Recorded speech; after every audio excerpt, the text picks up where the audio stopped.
Namaskar.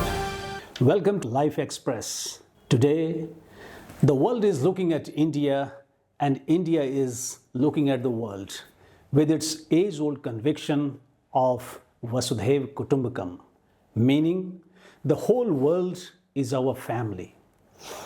वैसे देखा जाए तो हमें वसुधैव कुटुंबकम और अतिथि देवो भव का नारा लगाते लगाते बहुत ही भारी कीमत चुकानी पड़ी है और भारी नुकसान भी उठाना पड़ा है in the form of inviting foreign invasion on India. और मैं फ़ख्र के साथ कह सकता हूँ कि हिंदुस्तान एक ऐसा देश है जिसने आज तक किसी पे भी ना ही कोई आक्रमण किया और ना ही कभी राज किया। हाँ, हमने पूरी दुनिया पे राज किया, लेकिन उनके अधिकार, अस्तित्व और संस्कृति को छीन कर नहीं, बल्कि उनके दिलों पर राज किया, अपनी प्राचीन संस्कृति एवं फिलॉसफी की खुशबू बिखेर कर। और यही कारण है कि आज पूरी दुनिया भारत की तरफ देख रही है, क्योंकि पूरी दुनिया में आज हाहाकार मचा हुआ है। कहीं फाइनेंशियल क्राइसिस है तो कहीं पॉलिटिकल क्राइसिस, कहीं एम्प्लॉयमेंट क्राइसिस है तो कहीं फूड क्राइसिस, कहीं वाटर क्राइसिस है तो कहीं सेंसिटिविटी क्राइसिस। और इन सभी क्राइसिस या संकटों के बीच आज दुनिया एक सोसाइटल मॉडल ऑफ लिविंग ढूंढ रही है ताकि वे शांति और सौहार्द के साथ जी सके। लेकिन अफसोस आज दुनिया के पास कोई ऐसा मॉडल नहीं है। But India has a suitable model of living and holistic well-being aimed at creating a better world of peace and harmony. और उस मॉडल को ही आज हम इंडियन नॉलेज सिस्टम के रूप में देख रहे हैं, जिसके अंतर्गत जीवन की सभी समस्याओं का पर्याप्त निदान बताया गया है। और मेरे इस कार्यक्रम लाइफ एक्सप्रेस का उद्देश्य भी आप सभी को इंडियन नॉलेज सिस्टम से रूबरू कराना है जीवन के विभिन्न पहलुओं पर। तो आगे बढ़ते हैं हमारे अगले सेगमेंट हॉल ऑफ फेम की ओर, जहां हम एक बार फिर मिलेंगे समाज के एक ऐसे कर्मयोगी से जिन्होंने समाज और राष्ट्र के लिए कई सराहनीय कार्य किए हैं, लेकिन हम और आप उससे बेखबर हैं।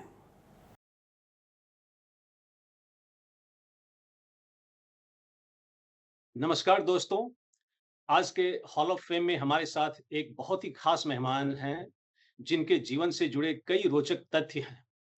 इससे पहले कि हम उन रोचक तथ्यों को जानें उन्हीं की जुबानी, मैं चाहूंगा कि सबसे पहले मैं आपको अपने विशेष अतिथि का एक संक्षिप्त परिचय दे दूं। हमारे विशेष अतिथि का जन्म 28 नवंबर 1963 को पंजाब और हरियाणा के संयुक्त राजधानी चंडीगढ़ में हुआ था। बचपन से ही अपनी विलक्षण प्रतिभा एवं उत्कृष्ट कार्यों की बदौलत उन्होंने समाज में अपनी एक अलग पहचान बना ली थी। यदि हम उनके शैक्षणिक जीवन पर प्रकाश डालें तो हम पाते हैं कि उन्होंने अपनी प्रारंभिक, माध्यमिक तथा उच्च शिक्षा अव्वल दर्जे से सफलतापूर्वक पूरी की। Particularly, he did his MA, MPhil and PhD from Punjab University, Chandigarh. As an academician, he has been serving Sanatan Dharm College, Ambala for more than 36 years in different capacities. Publishing more than hundreds of research articles in national and international peer-reviewed journals, he has also initiated UGC-approved research journal called Purv Mimamsa and remained its editor for more than 12 years. In addition, he has established SD Human Development Research and Training Center and served the center for 16 years as its honorary director. I must also mention that he has been principal investigators of 3 UGC-sponsored research projects and 5 minor projects sponsored by private companies. लेकिन जो बात मुझे सबसे अच्छी लगती है उनके व्यक्तित्व का, वो है उनका प्रतिदिन एक बौद्धिक या इंटेलेक्चुअल संगोष्ठी का आयोजन करना। दोस्तों, ये कोई आसान बात नहीं है। मैंने कई महाविद्यालय और विश्वविद्यालय को देखा है, जहां महज औपचारिकता के लिए साल में 1 या 2 सेमिनार आयोजित किए जाते हैं, बिना किसी क्लियर ऑब्जेक्टिव्स के। लेकिन आज आप जिनसे मिलने जा रहे हैं, उन्होंने हमेशा फुल फोकस के साथ भारतीय ज्ञान परंपरा पर, मैं कह सकता हूं कि अनगिनत संगोष्ठी और कार्यशाला का अर्थपूर्ण आयोजन करते हैं। जी हाँ, मैं बात कर रहा हूं वन एंड ओनली आदरणीय डॉक्टर आशुतोष आंगिरस जी का। आपका स्वागत है सर। धन्यवाद डॉक्टर साहब। सबसे पहले तो मैं अपने समस्त लाइफ एक्सप्रेस टीम तथा अपने समस्त दर्शकों की ओर से आपका लाइफ एक्सप्रेस में स्वागत करूंगा और लाइफ एक्सप्रेस में जुड़ने के लिए हम आपका सादर आभार भी व्यक्त करते हैं। सर, सबसे पहले तो हमें ये बताएं कि आप जो इतने seminars, workshops, training programmes, surveys conduct करते रहते हैं, जिनमें कई कार्यक्रम तो मैंने देखा है कि यूजीसी, आईसीपीआर, आईसीएसएसआर, आईसीएचआर, डीएचई, एचएसए, एमएसवीवीपी आदि द्वारा प्रायोजित होती है, और कई कार्यक्रम आप अपने व्यक्तिगत स्तर पर आयोजित करवाते हैं। तो इतने सारे आयोजन के लिए बहुत तैयारी की जरूरत होती है, ना सिर्फ बौद्धिक स्तर पर बल्कि आधारभूत स्तर पर भी। कैसे आप अपने आप को तैयार करते हैं, या कहां से आपको इतनी ऊर्जा मिलती है ऐसे आयोजन के लिए? कृपया इस पे प्रकाश डालें। जी। धन्यवाद डॉक्टर साहब। और बड़ा सुंदर आपका जो नाम इसमें आप लोगों ने लिखा है, लाइफ एक्सप्रेस। तो मैं उसी पे विचार कर रहा था कि लाइफ को भी हम एक्सप्रेस वे पे ला रहे हैं। और लेकिन अच्छा है, शायद 21वीं शताब्दी में एक्सप्रेस वेज की ही ज़्यादा ज़रूरत है कि जितनी तेज़ी से हम विकसित हो जाएँ। और केवल विकसित इस अर्थ में नहीं हो कि भई हमने कोई ऊपर की ओर ही अग्रसर होना है, उसका विस्तार भी हो और वो सूक्ष्मता, संवेदनशीलता में भी अग्रसर हो। तो मैं सबसे पहले आपको इस बात के लिए साधुवाद देता हूँ कि आपने एक जीवन के एक्सप्रेस वे जिसमें कोई दुविधा नहीं है, कोई अड़चन नहीं है, ऐसे एक मार्ग के विषय में आपने सोचा, उसके लिए मैं आपको साधुवाद देता हूँ। शेष ये जो आपने प्रश्न पूछा है, अ, इसके 2 कारण हैं। एक तो जो परंपरा का कारण है, वो परंपरा का कारण है कि मेरी 4 पीढ़ियाँ जो हैं, वो संस्कृत से ही संबंधित रही हैं। मेरे दादा, परदादा, मेरे फ़ादर, सभी लोग संस्कृत से संबंधित रहे हैं। और जीवन के बहुत सारे अनुभवों के साथ, जिसमें हर तरह की सफलताएँ, असफलताओं के साथ उसका निर्वाह किया है। तो मेरा ये एक तरह का दायित्व था, वरण था कि मैं संस्कृत को स्वीकार करूँ और उसके जितने भी आयाम संभव हैं, उनको हम देखें, समझें और एक्सप्लोर करें। हम्म।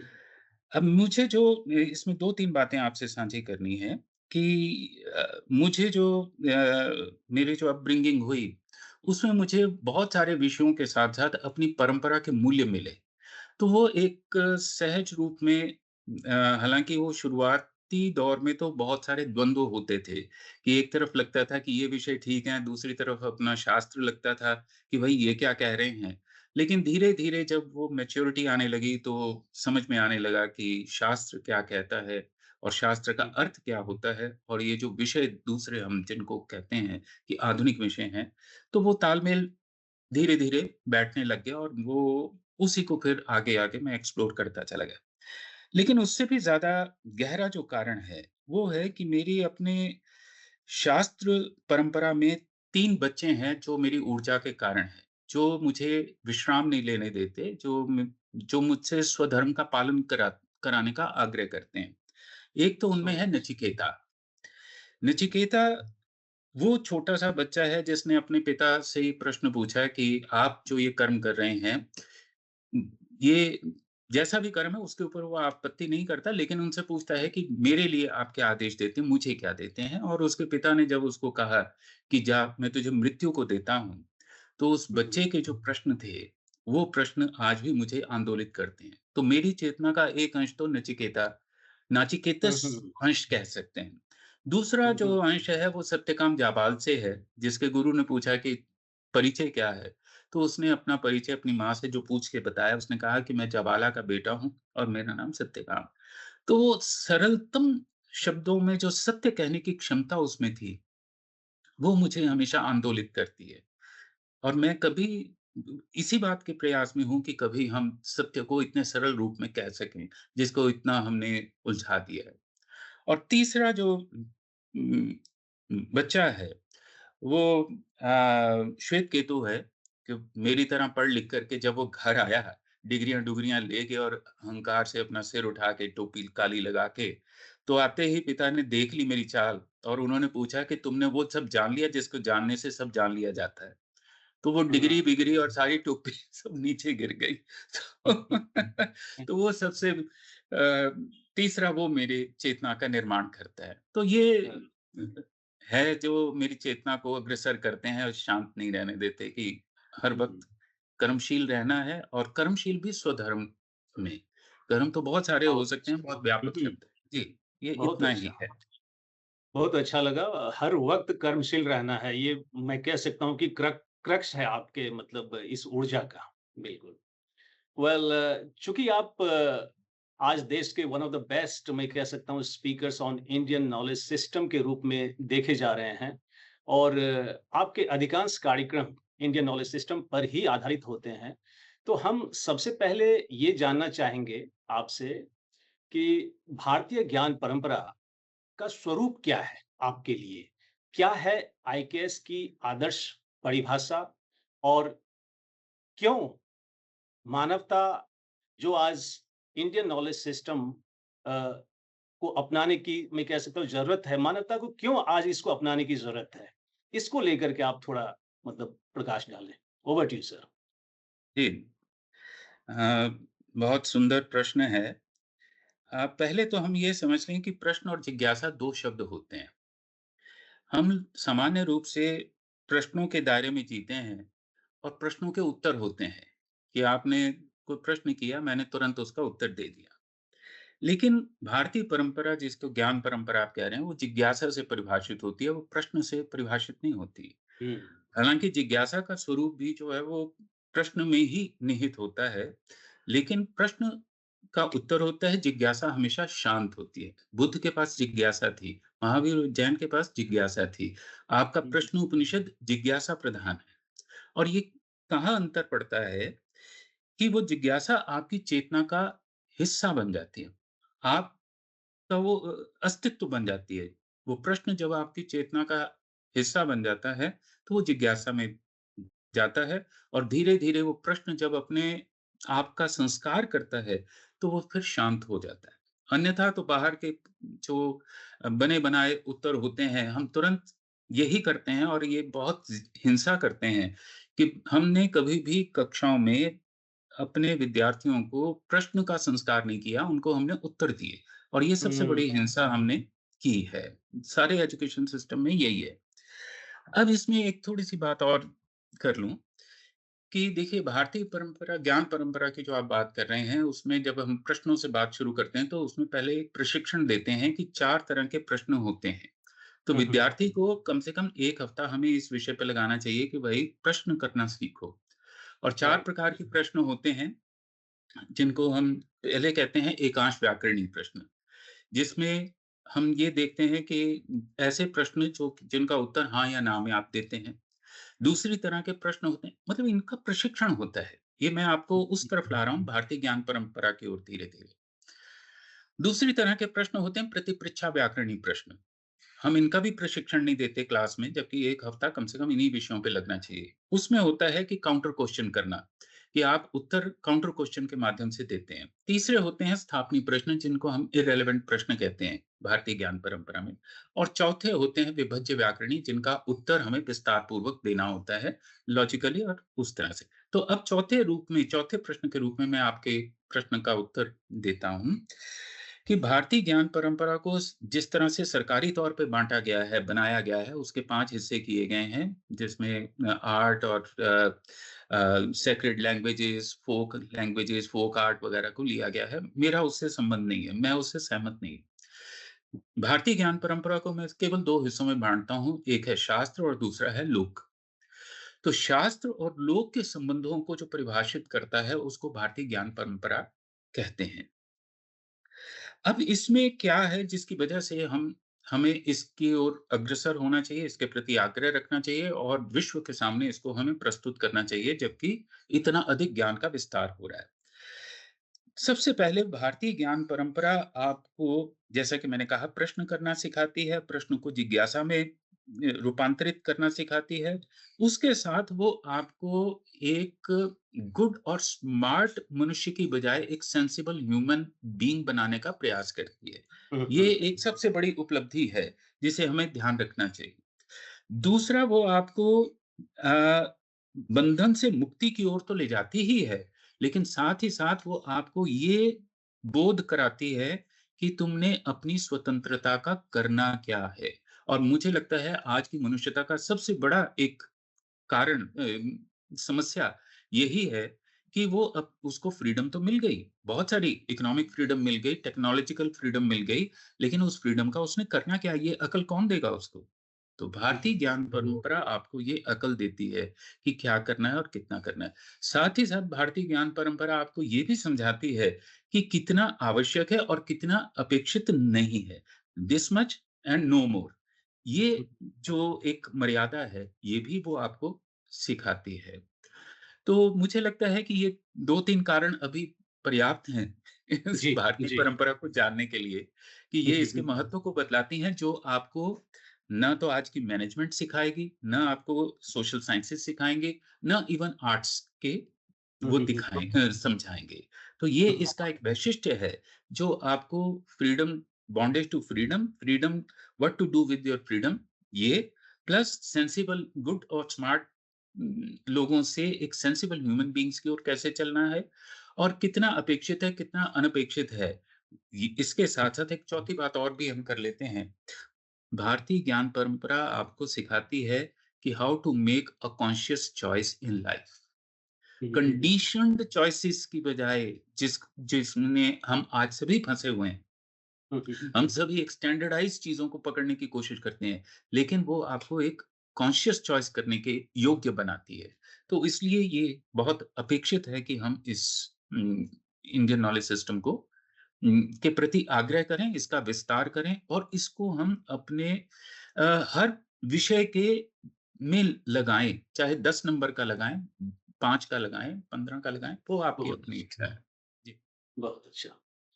तो यहाँ पे मैं अगले प्रश्न की ओर बढ़ने से पहले थोड़ा मैं ये जानना चाहूँगा कि कई बार थोड़ा एक जो कन्फ्यूजन क्रिएट होता है। कुछ लोग इंडियन नॉलेज सिस्टम कहते हैं, कुछ लोग इंडियन नॉलेज ट्रेडिशन कहते हैं। तो ये भारतीय ज्ञान परंपरा, क्या उसमें प्रणाली भी आ जाती है? प्रणाली कहना बेहतर होगा या परंपरा कहना बेहतर होगा? मैं समझता हूँ कि परंपरा शब्द ज़्यादा व्यापक है और ज़्यादा अर्थपूर्ण है। व्यवस्था ओके। हमेशा संकुचित होती है, सीमित हुँ, होती है, परंपरा जी। निरंतर गतिशील होती है। तो वो ये गतिशीलता ही है कि हज़ारों साल पुरानी परंपरा आज तक हमारे तक पहुँच रही है। हालाँकि वो बहुत सीमित रूप में हमारे तक पहुँची है, क्योंकि बहुत सारा नष्ट कर दिया गया, लाइब्रेरीज़ जला दी गईं, किताबें जला दी गईं, लोगों को हत्याएँ हिंसा कर दी गई। तो इसलिए जो बचा-खुचा है, उसके हुँ, हुँ। आधार पे जो हमारे पास आज तक आया है, वो परंपरा आई है। परंपरा के अंदर व्यवस्थाएँ हैं, तो हज़ारों लेकिन प्रकार की सर, व्यवस्थाएँ हैं। मैं ये जानना चाह रहा था यहाँ पे कि परंपरा में भी, क्योंकि कोई भी नॉलेज बॉडी जो होती है, तो उसका एक स्ट्रक्चर होता है। वो स्ट्रक्चर्ड फॉर्म में हमें वो चीज़ मतलब ईज़िली अवेलेबल नहीं होता है। मतलब ये इतना व्यापक है, क्योंकि कई बार पाठ्यक्रम में हम इंटीग्रेट करने की सोचते हैं, लेकिन वो स्ट्रक्चर जो होनी चाहिए, वो स्ट्रक्चर हम नहीं देख पाते हैं। हाँ, जी। वो मैं हाँ, अब यही संस्कृतज्ञों का दायित्व है। हुँ, हुँ। संस्कृत विषय से जुड़े हुए लोगों को कि उनको 2 विषयों के ज्ञान होना चाहिए, ये उनका दायित्व है। एक तो वो अपनी परंपरा को, अपनी संस्कृत को जानें, दूसरे ओर नवीन विषयों को जानें, जो जिनको हम सोशल साइंसेज़ जो भी कहते हैं। हुँ, हुँ, अब हुँ। ये उनका दायित्व बनता है कि दोनों के तालमेल को देखें, एक्सप्लोर करें। उसके राइट। एप्लीकेशन एरिया को देखें, उसकी यूटिलिटी को देखें, उसकी रेलेवेंस को देखें, उसकी मीनिंगफुलनेस को देखें।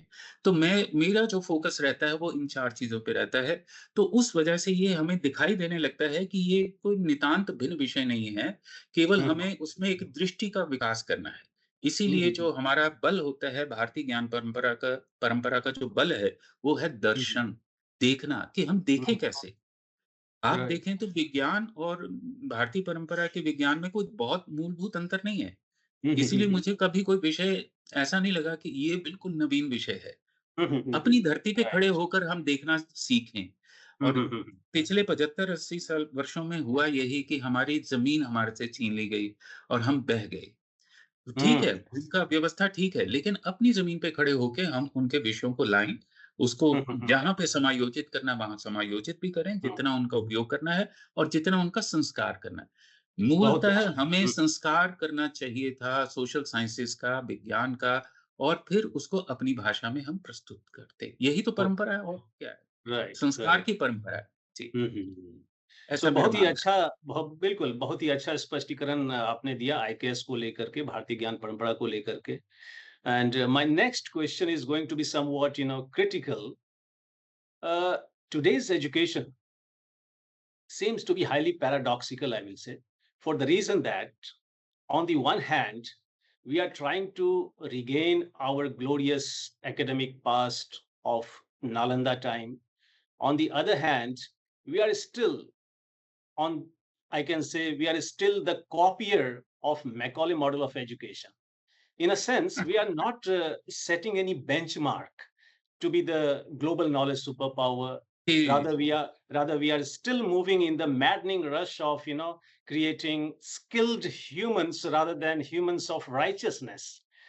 और बड़ा दुख होता है कि मतलब I can sense that. Ji, I feel ये this. जो दोहरापन है शिक्षा नीति का, उसको लेकर के बड़ा दुःख होता है मुझे। एक तरफ आप भारतीय ज्ञान परंपरा या भारतीय दर्शन, गुरुकुल मॉडल की बात करते हैं और दूसरी ओर वेस्ट के बेस्ट प्रैक्टिसेज़ को लेकर अपना स्टैंडर्डाइजेशन का मापदंड आप बनाते रहते हैं। So do you think our current education will help us bring back our glorious past and make India a knowledge super power again? If you see India becoming a global guru or global knowledge superpower, please tell us मतलब ये कैसे संभव हो सकता है और नहीं होगा तो वो भी क्यों? जी, ब बहुत सुंदर प्रश्न और जी। मुझे लगता है कि अगर आप सामान्य रूप से संस्कृतज्ञों से ये प्रश्न करेंगे तो बहुत अस्पष्टता रहेगी। लेकिन मैं आपको प्रयास करता हूँ आपसे इस विषय पे चर्चा करने की। देखिए जब इस क्षेत्र में आप प्रवेश करते हैं तो 2 बातें आपको करनी चाहिए। एक तो ये है कि आप जो एस्टेब्लिश्ड नॉर्म्स हैं उनको आप चुनौती दें और उसके साथ-साथ एक विकल्प देने की क्षमता रखें। और जब आप विकल्प दें वो उस उस विकल्प के लिए आपकी स्ट्रैटेजी क्या है और वो स्ट्रैटेजी इफ़ेक्टिव कैसे हो, ये हमें फ़ोकस करना चाहिए।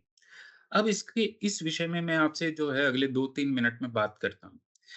सबसे पहले हम अपनी चुनौती को समझें जिसके आधार पर हम दूसरों को चुनौती देंगे। इंडियन नॉलेज सिस्टम या संस्कृत कह लीजिए, उसकी 4 चुनौतियाँ हैं। एजुकेशन सिस्टम चुनौती नहीं है मेरे लिए। मेरे लिए 4 चुनौतियाँ हैं। सबसे पहला है आपका संविधान सबसे बड़ी चुनौती है। क्योंकि आपके संविधान में जो इंडियन संविधान है, मैं भारतीय संविधान कहने में संकोच करता हूँ। इंडियन संविधान में एक भी मूल्य आपका भारतीय मूल्य नहीं है। आपने कनाडा से लिए, आपने हुँ, अमेरिका से लिए, ब्रिटेन से लिए, तो भाई आप कहाँ खड़े हुए? आपकी भारतीयता कहाँ खड़ी हुई? ठीक है? राइट। मैं अभी उस डिबेट में नहीं जा रहा, लेकिन केवल आपको एक सूत्र ही बता रहा हूँ। दूसरी आपकी जो चुनौती है, इंडियन नॉलेज सिस्टम के सामने क्योंकि चुनौती समझे बगैर आप चुनौती देंगे भी कैसे और विकल्प की कैसे देंगे? दूसरी आपकी चुनौती है ट्रेड, कॉर्पोरेट सेक्टर और इंडस्ट्री। वहाँ पर जो रिक्वायरमेंट है, जिस तरह की भाषा का प्रयोग होता है और जिस तरह के लोगों की ज़रूरत है, वो तो आप नहीं दे सकते। वो आप कर ही नहीं रहे, वो सबसे बड़ी चुनौती है और वहाँ पे जितना ग्लैमर है, जितनी स्मार्टनेस है, उसको आप कैसे देंगे? ये आपकी दूसरी चुनौती है।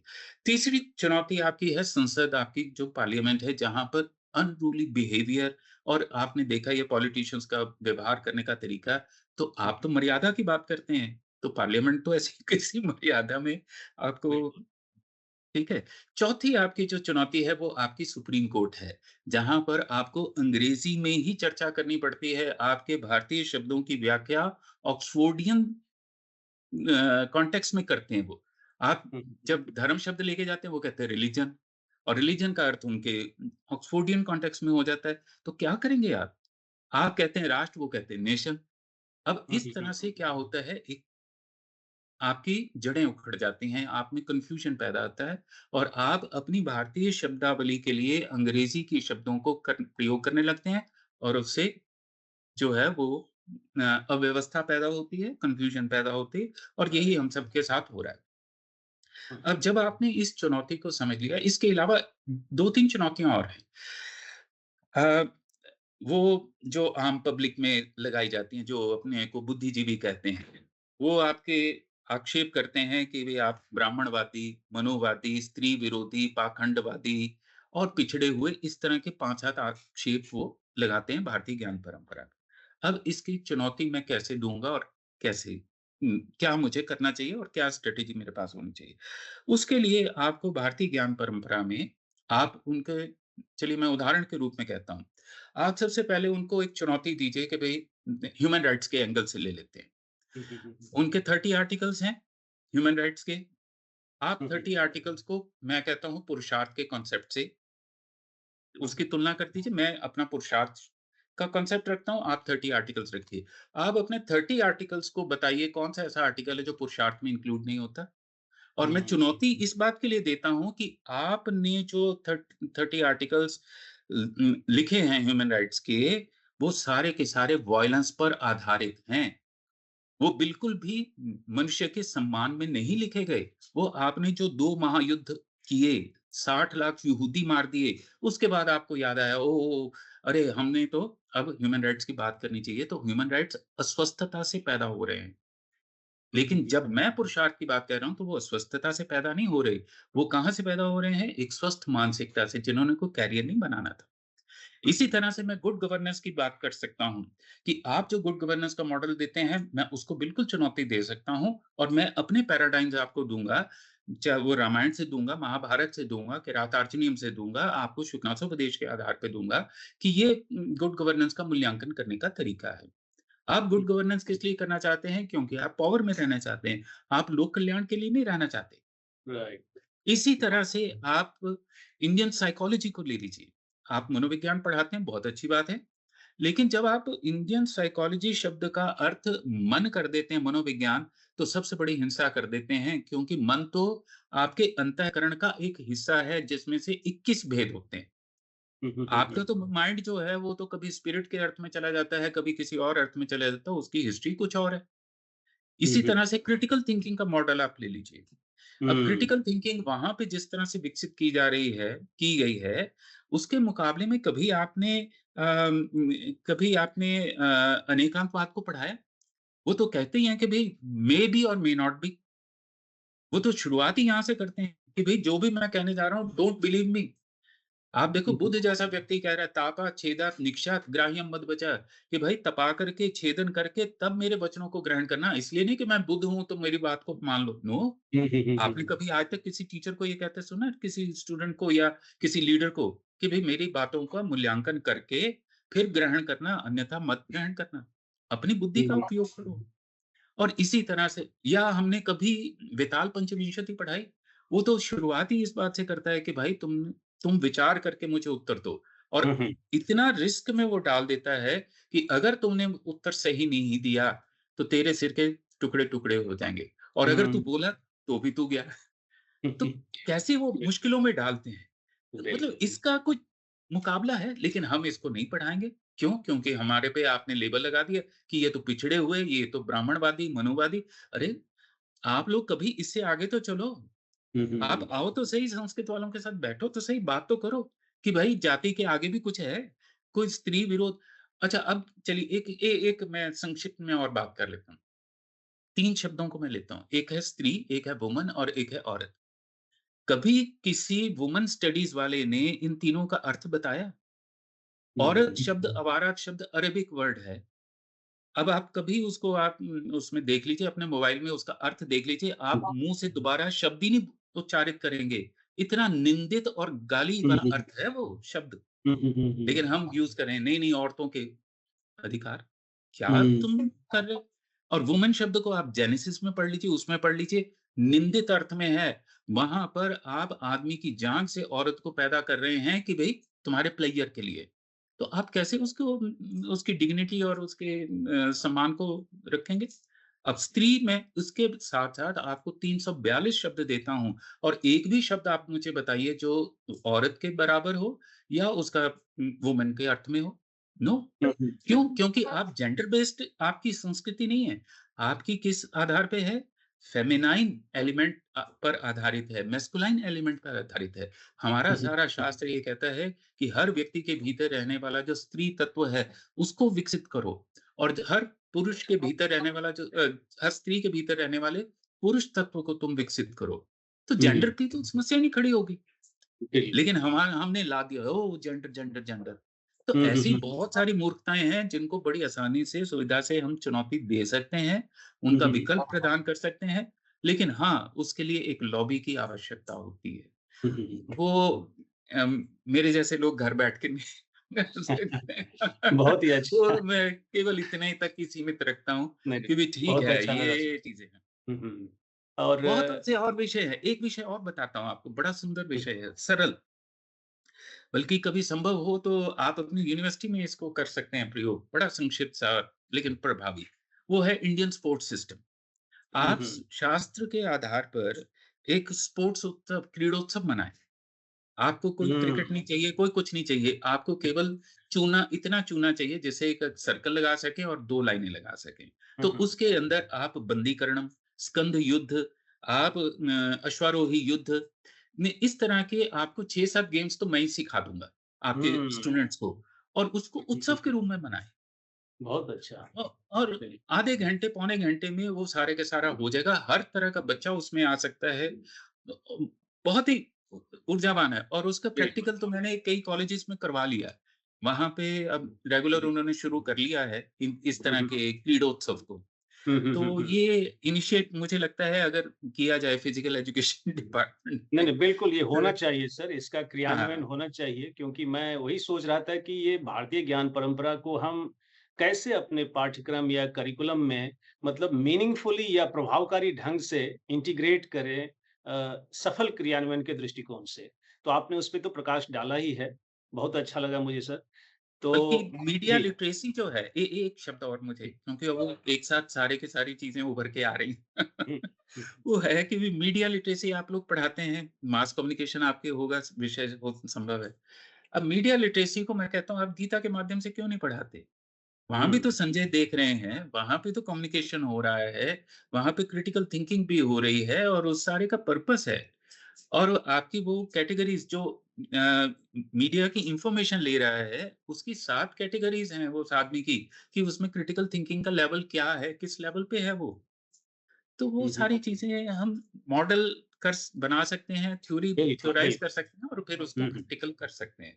नहीं, लेकिन बस आपके वो है कि मार्गदर्शन में उस ही हम उस मॉडल को भी बनाएँगे सर और बहुत जल्द बनाएँगे।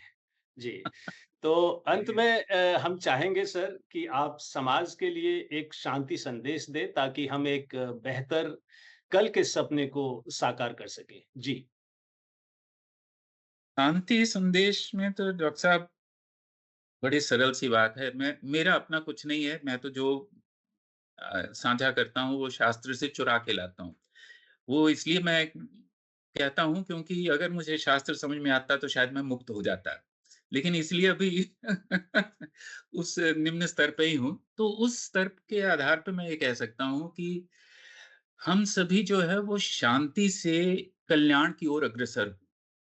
देखिए 2 शब्द हैं। अक्सर हम जो पढ़ाते और कहते हैं या बड़ी-बड़ी सभाओं में बात होती है कि शांति, peace peace should be there, क्योंकि अब इज़राइल और वहाँ भी झगड़ा चल रहा है, यूक्रेन का भी चल रहा है। तो peace no, peace is primary and well being is the ultimate. तो हुँ, ये शास्त्र का जो है वो वाक्य है कि यहाँ से शुरू होता है, शांति से शुरू होता है और कल्याण तक जाता है। ये शांति जो इन लोगों की शांति है, जो वेस्ट की शांति है, वो तो इसलिए है कि और हथियार बना लें और हॉस्पिटल बना लें ताकि कल को एक युद्ध की भूमिका तैयार हो जाए। तो राइट। ये है। और इसके बीच की जो कड़ी है वो है कि we are seekers not believers. अगर हुँ, हमें विश्वास नहीं करना, हमें जानना है। तो भारतीय ज्ञान परंपरा जानने से परिभाषित होता है और इसके लिए 4 मैं आपको अस्त्र-शस्त्र या ढाल जिसको मैं प्रयोग करता हूँ वो कह के बात समाप्त करता हूँ। देखिए बहुत 4 बढ़िया। अस्त्र-शस्त्र हैं। एक है वेद। अब वेद का लोग तो सामान्य अर्थ करते हैं पुस्तक कि भई ये ऋग्वेद। नो, वेद का मतलब है you are duty bound to know. Knowing जो है वो वेद शब्द का अर्थ है क्रिया, क्रिया रूप में लें, संज्ञा रूप में ना लें उसको। तो वेद आपके लिए आदेश है जानना। दूसरा शब्द है आपके लिए यज्ञ। यज्ञ का मतलब होता है पार्टिसिपेशन। अग्नि केवल अग्नि नहीं जलाना।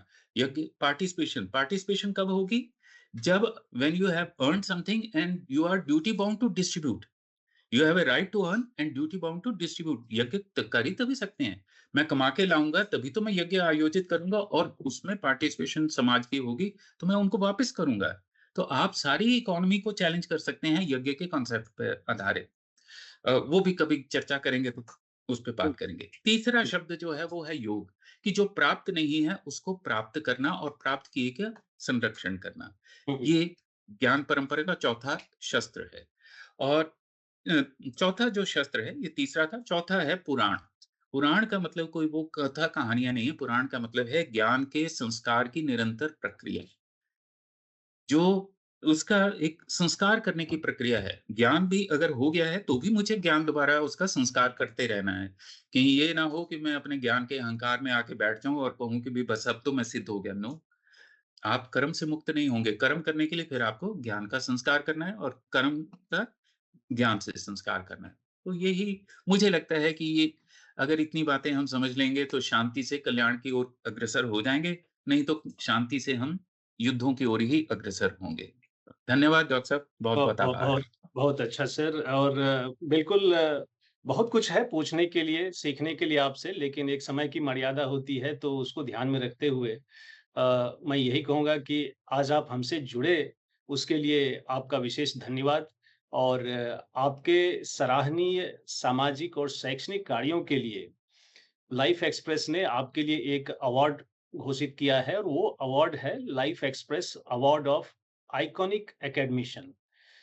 और इस अवार्ड को सहर्ष स्वीकार करने के लिए मैं अपनी टीम और अपने समस्त दर्शकों की ओर से आपके इस उपलब्धि पर ढेरों बधाई दे रहा हूँ सर।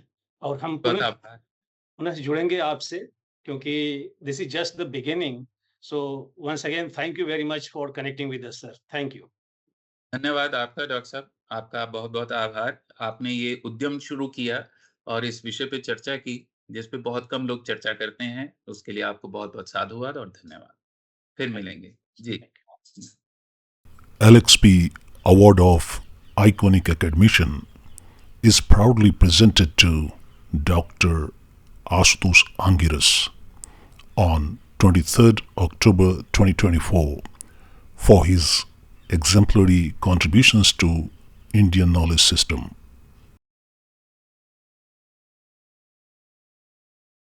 नमस्कार दोस्तों, हमेशा की तरह आज के आई के सेगमेंट में सबसे पहले हम एक ह्यूमन वैल्यू सीखेंगे और उसके बाद हम एक पारंपरिक मान्यता का वैज्ञानिक कारण भी समझेंगे। तो पिछला ह्यूमन वैल्यू जो हमने सीखा था हिंदी अल्फ़ाबेट के जरिए, वो था दीर्घ ऊ से ऊर्ध्वमुखी और अगला लेटर या अक्षर है ए। और ए से जिस मानव मूल्य का मैंने चयन किया है वो है एकता, या जिसे आप इंग्लिश में यूनिटी कहते हैं। एकता का भाव मानव जीवन में बहुत ही महत्व रखता है। एकता यदि एकजुटता को दर्शाती है तो एकता एकीकरण का भाव भी उत्पन्न करती है। एकता में यदि समानता है तो एकता में सौहार्द और सामंजस्य भी है। एकता में यदि अपनापन है तो एकता में ही आत्मीयता भी है।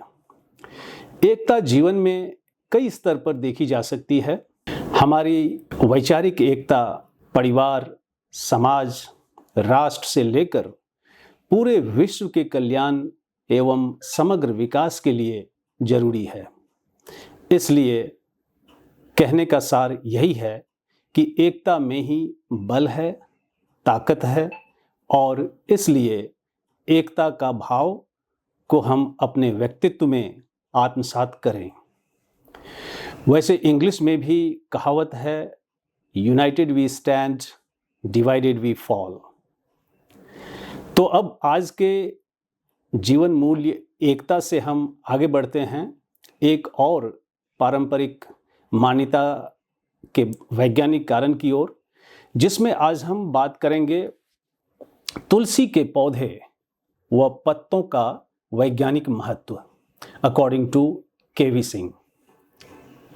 तुलसी एक दैविक वनस्पति है, इसलिए तुलसी का मानव समाज में बहुत महत्व है। आज भी पूजा पाठ में तुलसी के पत्तों की जरूरत पड़ती है। पंचामृत व चरणामृत दोनों में तुलसी के पत्ते अनिवार्य हैं। एक समय था जब भारत के हर घर आंगन में तुलसी का चौरा होता था, क्योंकि पवित्रता में तुलसी का स्थान गंगा से भी ऊंचा है। धर्म की दृष्टि से तुलसी में अधिक मात्रा में विष्णु तत्व होते हैं जो पवित्रता के प्रतीक हैं। इसलिए जिन पदार्थों में तुलसी डालते हैं वे पवित्र हो जाते हैं, क्योंकि इसके पत्तों में ईश्वरीय तरंगों को आकर्षित करने की क्षमता होती है और वे दैवी शक्ति प्रदान करते हैं। तुलसी की माला धारण करने से एक रक्षा कवच बन जाता है। तुलसी के पत्तों, शाखाओं से एक ऐसा रोगनाशक तेल वायुमंडल में उड़ता है जिससे कई रोग नष्ट हो जाते हैं। इसकी गंध दशों दिशाओं को पवित्र करके कवच की तरह प्राणियों को बचाती है। आयुर्वेद के अनुसार तुलसी एक रामबाण पौधा है जिसका प्रयोग कई प्रकार से शारीरिक कष्टों को दूर करने में होता है। तुलसी दो प्रकार की होती है, एक साधारण हरे पत्ते वाली तथा दूसरी श्यामा तुलसी, जिनके पत्ते छोटे व काले भूरे रंग के होते हैं। श्यामा तुलसी पूजा के लिए अधिक उपयुक्त मानी जाती है। इसका औषधि के रूप में एक और लाभ यह है कि तुलसी के पत्तों में कुछ मात्रा में पारा या मरकरी होता है। मरकरी एक सीमित मात्रा में शरीर के लिए बहुत हितकारी है, पर दांतों के लिए हानिकारक। इस कारण तुलसी के पत्तों को साबुत ही निगला जाता है, दांतों से चबाया नहीं जाता। एक और विशिष्टता तुलसी की यह है कि जहां और फूल पत्तियों की शक्ति मुरझाने पर समाप्त हो जाती है, वहीं तुलसी के पत्तों की शक्ति सूखने पर भी बनी रहती है और ये वातावरण को सात्विक बनाए रखते हैं। अगर घर आंगन में, सड़क किनारे या कहीं और तुलसी का बगीचा लगा दें तो सांप, बिच्छू अपने आप वहां से भाग जाते हैं।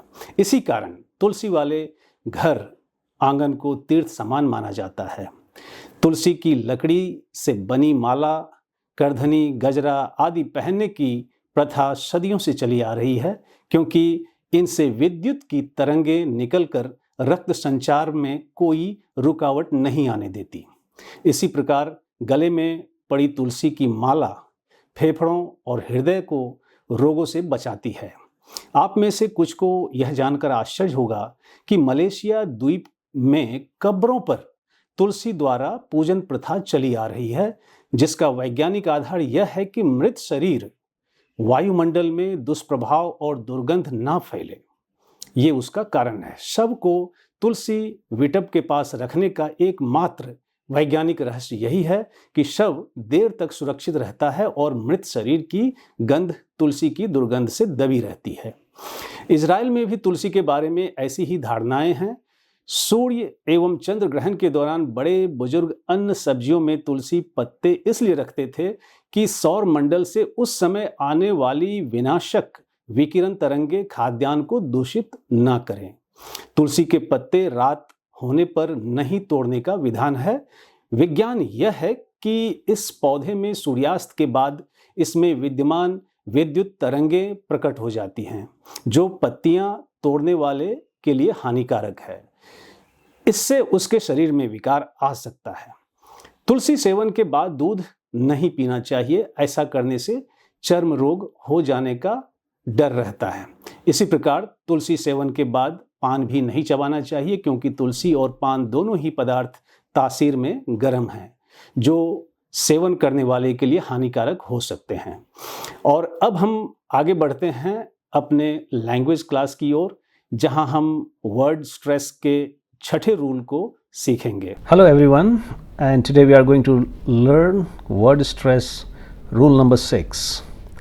Well, this rule says that if a word has 3 syllables ending with suffixes like ly, er, ful, ness, in this case what you are supposed to do, you have to put stress on the first syllable.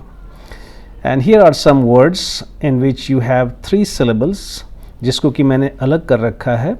और हिंदी में अगर मैं इस rule को कहूँ तो ये rule कहता है कि यदि इंग्लिश में किसी भी वर्ड में यदि 3 सिलेबल्स रहते हैं और उन तीनों सिलेबल्स का आखिरी सिलेबल यदि सफिक्स के रूप में, और कैसे सफिक्स, किस तरह के सफिक्स हो, तो suffixes like ly, er, ful, ness, तो अगर इन तरह की सफिक्सेस के रूप में आपका तीसरा सिलेबल आए वर्ड के एंड में, जो कि मैंने यहाँ पे रेड में हाईलाइट कर रखा है, तो ऐसी स्थिति में हमें करना क्या है, हमारा स्ट्रेस कहाँ पे जाएगा, हमारा स्ट्रेस जाएगा फर्स्ट सिलेबल पे, जो कि मैंने यहाँ पे ब्लू में हाईलाइट कर रखा है।